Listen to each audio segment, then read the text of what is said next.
Welcome to the Salmon Runs YouTube. Enjoy the video. In this video, I will explain how to remove Toyota Tacoma headlights. Before starting, gather your essential tools. You will need a 10mm socket and a ratchet for various bolts. A trim removal tool or a flathead screwdriver will be crucial for releasing plastic clips. For those tricky, confined spaces, a stubby ratcheting wrench can make a significant difference. Always work in a well-lit area for safety and visibility. To begin, open your Tacoma's hood to gain clear access to the headlight area.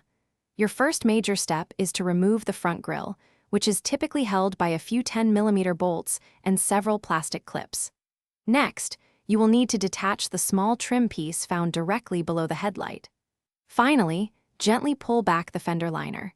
This action will reveal additional fasteners securing the headlight assembly. Now, let's focus on releasing the headlight assembly itself.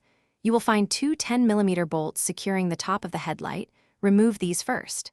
Next, locate and remove the 10mm bolt situated on the front or side of the assembly.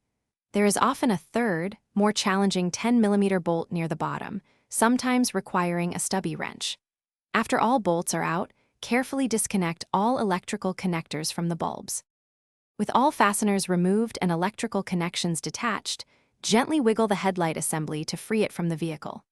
To install your new headlight, simply reverse the entire process, ensuring every bolt is securely tightened and all clips are properly reattached.